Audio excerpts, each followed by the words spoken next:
and producers and creators. Yeah, that actually leads into the next question. What is your impression on the Doom and Stone genre compared to other popular genres like rap?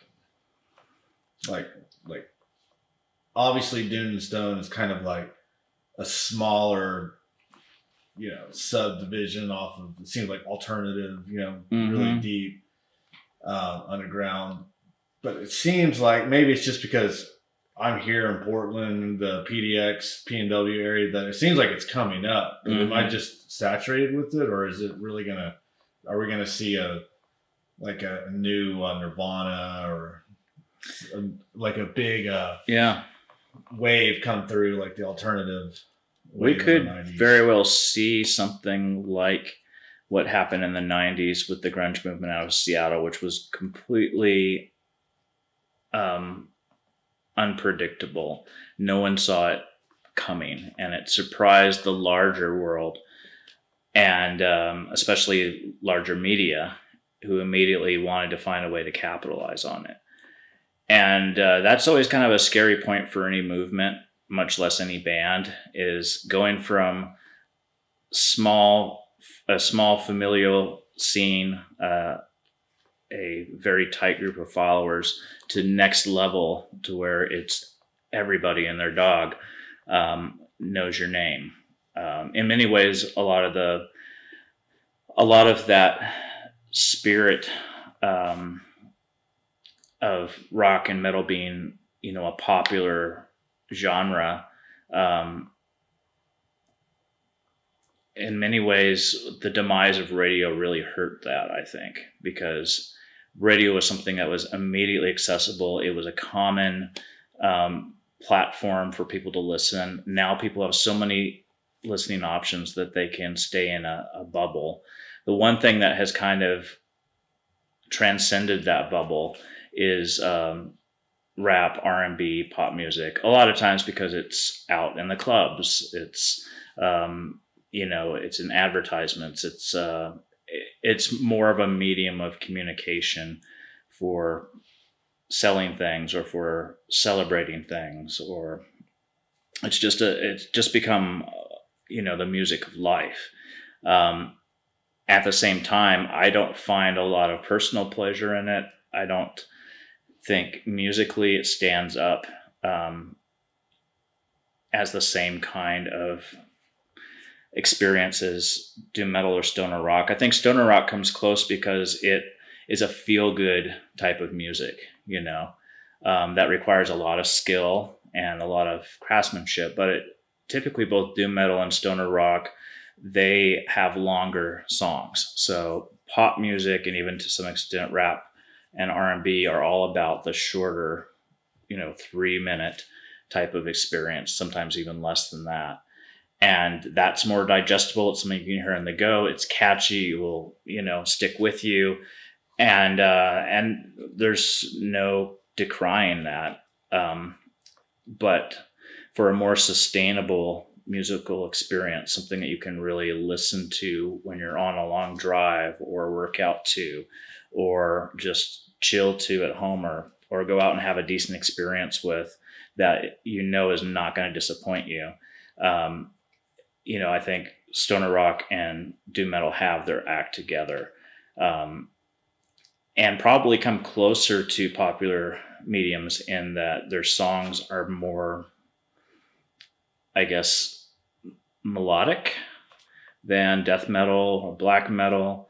Obviously, with some exceptions in mind, this is music that is more akin to traditional songwriting. And as such, I think it has the potential to really pick up and take off with the right people in mind. And we've seen some amalgamations of stoner rock and retro rock and garage rock in different bands, like the White Stripes, for example. And these bands kind of come up every so often. We haven't really seen a doom metal counterpart except for Sleep. And Sleep is kind of getting its just reward after decades and decades and decades of, deep saturation in underground culture. But they've really paved the way for other bands to succeed earlier, I think. Mastodon is another one that kind of broke out of the underground and took on a popular persona. High and Fire now is definitely one that's mentioned in tandem with all the other big names in rock and metal. So we're starting to see it take off again a little bit more. It's just been awkward to find a footing in a post-radio rock world, and in a world where everyone's listening experience is so individualized. So it's not going to be one outlet, one music site, one streaming service, one record label, one venue that's going to expose people to this. It's going to be a diversity of options. And that's why it is important for there to be as many blogs and as many small to medium sized record labels and as many festivals as there are in the world right now, because that's how people are going to connect the dots. And then slowly that universe is going to come together for them, like it did for me, almost as a patchwork of experiences.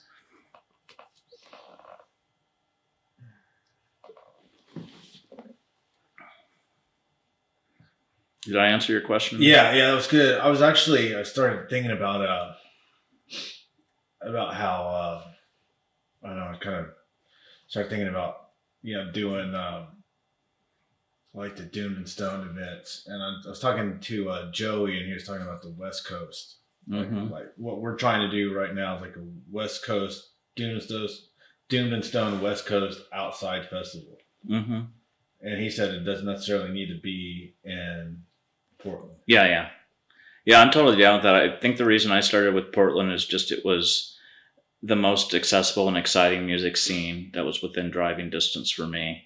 Right. And I literally just showed up one day with my camera in hand to the Portland Metal Winter Olympics, which was put on by Nate Carson, Nanoteer, and had support from like Relapse Records and a few others. And it was just kind of a fun battle of the bands type thing. And that's how I got exposed to Disenchanter and Zaraxagel and Witch Mountain and all these different names, some of which are no longer with us, others of which have grown since then. But I just showed up with my camera and I was like, who's this guy? Yeah. But Joey and Sabine from Disenchanter were the first to really befriend me, and they introduced me to people. And it took a while for people to really trust me. I was an outsider. I came from a city that was 2 hours away, and no one knew me. No one knew Doomed and Stoned. It was really brand new at the time. And when I even put out my first compilation, I got really good reception from bands who wanted to participate, but there was still there was still trust to be earned. Like, who is this guy? What is his motives? What does he want from us? Is this somebody looking to exploit the scene, or is this someone who's really at a heart level one of us? And so it took me a good year of just steady participation and goodwill to earn that, and probably for some bands a few years on top of that.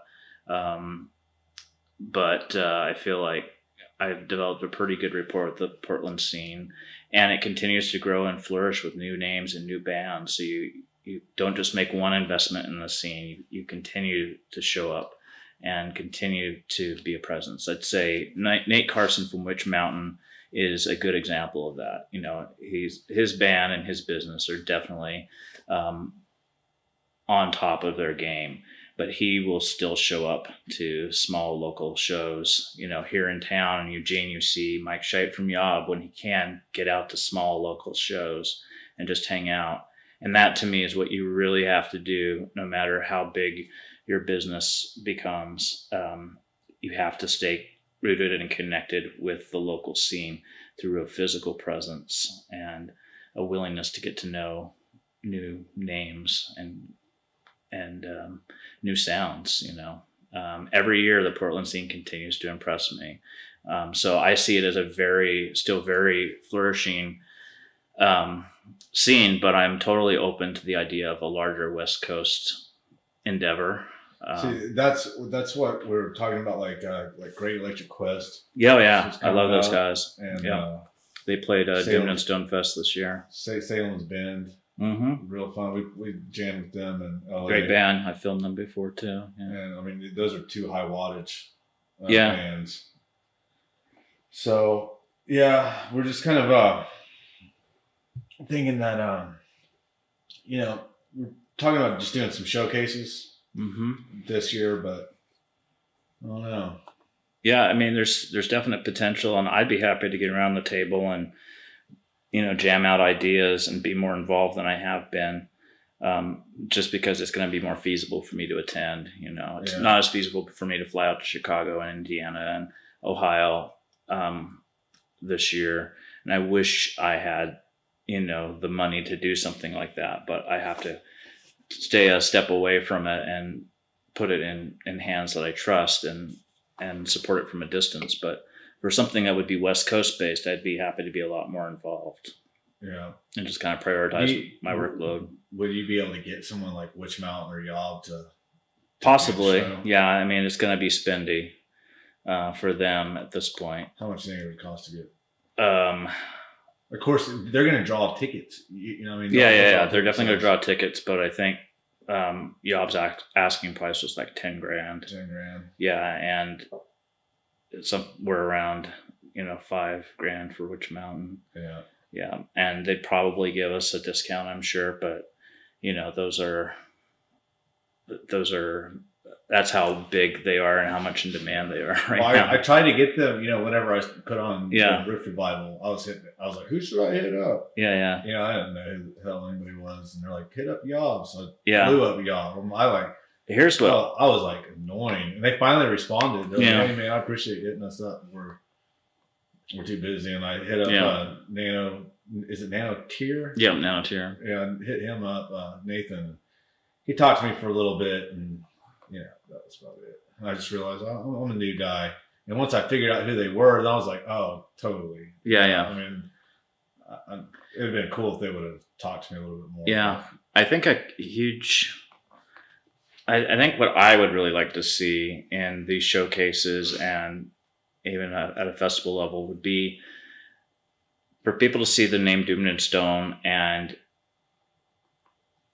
make that immediate connection with, wow, we're going to discover something really new here. Because these guys never fail us.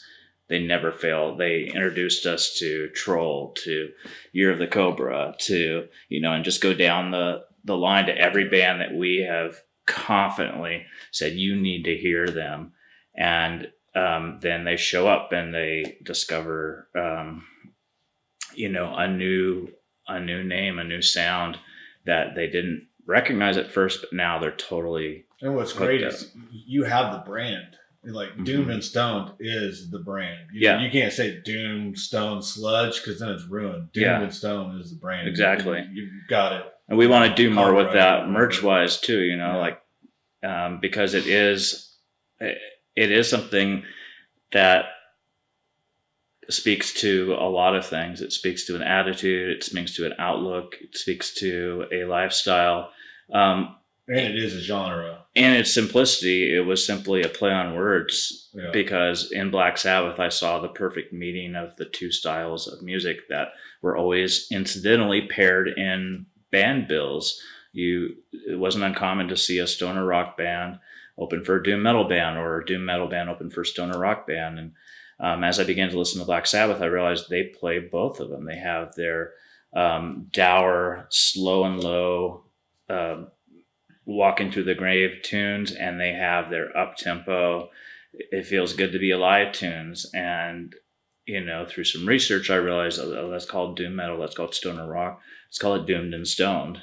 And it's probably I wasn't the first to think of pairing those two words together, but I was the first to kind of embody that in a consistent daily, weekly, monthly set of offerings through reviews, interviews, and eventually the compilation series. Yeah, it's really, when it comes down to business, it's getting out there. 95% of it is your brand. It really Just is. if you're starting from nothing, your brand is everything. Yeah, and everybody I share the name with loves it. Yeah. Even people who have no idea what I'm talking about, they just love Doomed and Stone, man. You know. Yeah, it just sounds fun. Yeah, I'm even running across tumblers from kids who have, you know, Doomed and Stone down there as sort of under their description, and it's, you know, they're aware of the site, but it's really for them an attitude and an outlook on life too. You know, it's like they're feeling uncertain about the world around them. They're feeling disillusioned by the people who are in power and helpless to control it. And so that's the doomed part. And then the stoned is, well, we might as well have fun in the meantime and kind of escape this until we can do something to change it. And that's where the stone comes in. And for me, it was never as much connected to those thoughts as it was the music itself. But the music itself reflects that attitude and lyrically most definitely speaks to those themes. So it's hard to divorce that from a way of life and an attitude. Yeah. So I feel like if the genre is going to pop, I feel like Doomed and Stone has the ability to introduce it. You know what I'm saying? Say it's coming through you, like you're going to be the conduit almost. Mm-hmm. And I'm not saying that you are, but I'm saying, like, from what I can see right now, that you are, at least in this area, you can really pull together a lot of momentum. I'm definitely and get the thing. I'm definitely well positioned, and mentally, I'm in a space to clearly promote the music and the bands, and to help to characterize the scene for people. That's what I've always really wanted to do. I watched a documentary called Hype. I don't know if you've seen it. 1996. It was about the Seattle grunge scene. Yeah, I think I watched that. Is it about the that company? What was that? Sub Pop Records. Sub Pop. Yeah, it explores Sub Pop and some other players as well. And one of the things I remember out of that really stood out to me was the photographers, and one in particular who was instrumental in crafting an image of what was going on in Seattle and made people want to go and check it out from as far away as Tokyo and Australia. And, you know, people wanted to get in on it. Was such an amazing vibe. And he created that just through his photographs. And then he pulled up a chart that he had crudely put together of these band members used to be in this band and this band and this band. And that got me really thinking about this whole family tree of bands and wondering what that was like in Portland, you know, and did we have something like that going too? And could we create a character around just this area? And initially my Doomed and Stone was just focused on Portland and a little bit of Eugene. But I started getting such international attention and demand that I was forced to really focus it on a grander scale. But I think the same opportunity is there to really characterize it, to tell the story. Not that I have to be the one to own the telling of that story, but I think people like me, like other blogs around the world and websites, have an opportunity. Photographers, videographers have a chance to really bring some excitement and intrigue to the brand, to the movement, by branding it through their words and their art and things like that. There is a culture there to be discovered. It's just people don't really know what it means. You know, when you say stoner rock, they don't immediately connect it with a band or a sound unless they're already into metal and rock somewhat. But your average person, do they connect doom metal to a sound? When I say Black Sabbath, that's doom metal. They say, oh. When I say Led Zeppelin, that's stoner rock. They say, oh.